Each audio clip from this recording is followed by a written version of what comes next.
Welcome to Upvoted No Sleep, where OP Mr. Beefthighs writes, "For years, I was the guy to call if you had a squirrel in your attic. I mean, to a lot of people, I'm still that guy, but over the last 20 years, I've branched out to other, less common infestations. Now I'm the guy you call if there's a haunted doll rummaging through your attic, or a Sasquatch trampling your flower beds. I love my job. The specializations I've acquired have allowed me to travel across the country, meet incredible people, and experience cryptids like few have ever done before. It doesn't hurt that the pay is great, but the stories are even better. I have one short story for you now. It's more of a public service announcement than anything else, really. I've dealt with every sort of infestation, from Sasquatches, spray human urine around the area of the sighting and they'll avoid it, demonic presences. You usually need to bring a priest in. Sometimes it can be tricked into inhabiting a lesser creature, though, like a frog. And jackalopes. It's just a bunny with some antlers. Put it in a cage, give the poor thing a carrot. But recently, there has been one cryptid that has been growing more and more invasive into human settlements: the hide-behind. Most commonly found in the forests of the northern United States and Canada, the hide-behind is one cryptid that cannot easily be dealt with. In fact, I'm not sure it's even possible for one of these to be bagged and tagged like we normally would with other cryptids. To my knowledge, no hide-behind has ever been killed, maimed, dazed, or even simply removed from a residence. Once it's made its claim to an area, whether it be a local forest, a cave, or even, in one particularly bloody case, a Bass Pro Shop, it will defend that area to the death. First documented by the Native Americans, then by lumberjacks in the Pacific Northwest of America, the hide-behind is one of the lesser-known cryptids on the continent, but without a doubt one of the most dangerous too. No one really knows exactly what they look like. As the name suggests, as soon as they are seen, they quickly duck out of view to hide behind anything in the vicinity. In the wild, this would be trees and rocks. In your home, this could be a corner, a kitchen cabinet, a television, or literally anything else, as they can manipulate their body to hide behind an object of any size.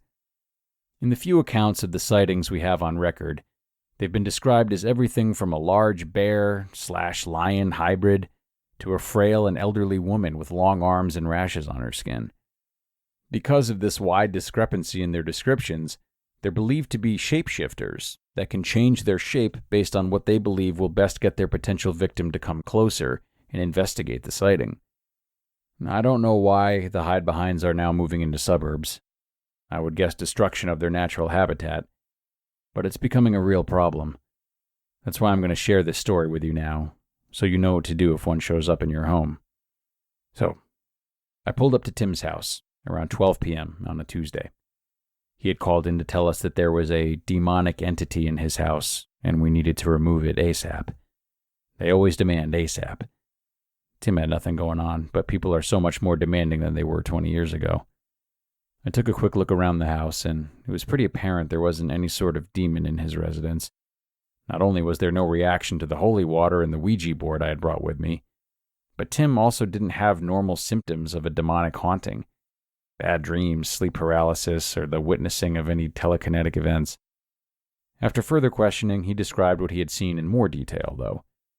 First, I was sitting right there on the couch, watching television, when I got the feeling that I was being watched. I turned my attention to the screen door, and just for a second, I saw a bear looking in through the screen. But it wasn't a bear, you see? A bear would just keep on staring at me or keep poking at the door. But this thing just ducked out of view as quick as can be, like it was trying to sneak up on me and I had caught it in the act. It bothered me, something awful. But I just grabbed my gun, I set it on my lap, and kept on watching the TV. And eventually that feeling like I was being watched just kind of melted off. And it was all peaches and cream until she showed up a few days later. Now, the she that Tim was referring to was a new human form that the hide-behind was taking. I assume it was because of the lack of a reaction to the bear form it had previously shown itself as. Like I said earlier, the hide-behind wants you to go look for it, to come nearer. Like the anglerfish, it dangles something in front of you in an attempt to bring you closer. It's a lazy hunter.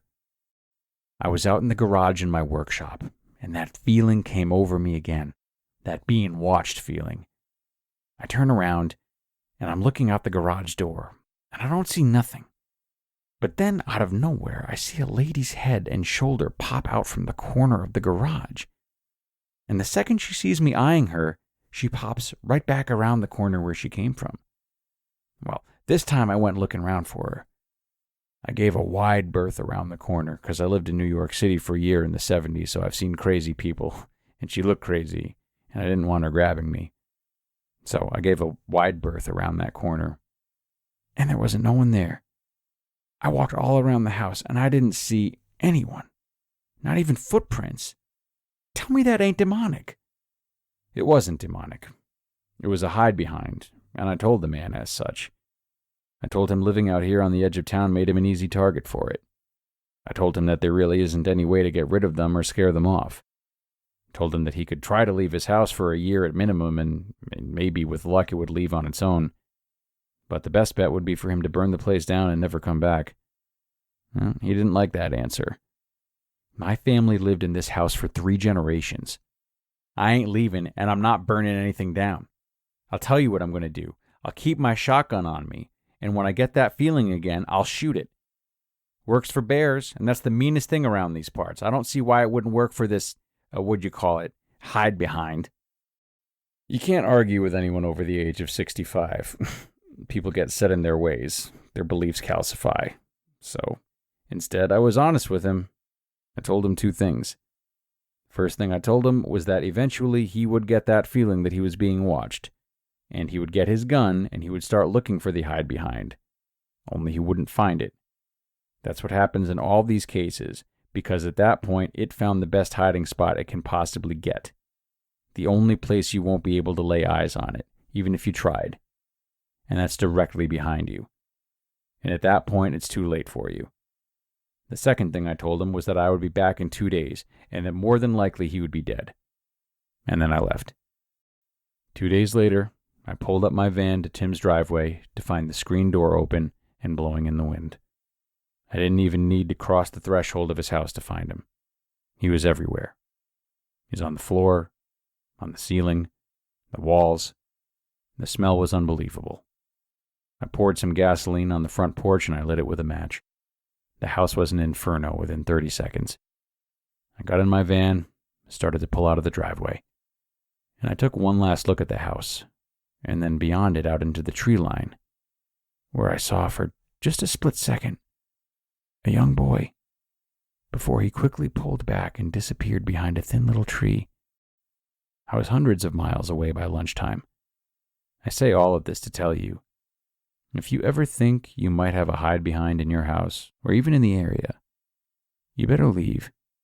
Burn the place down if you can so new people don't move in. These things are like bears. If they know they can get food someplace, they're just going to keep coming back. And if you get that feeling, like you're being watched and you can't figure out why, call your loved ones, because it's standing directly behind you. And that was an upvoted no sleep story by OP Mr. Beefthighs. Sweet dreams.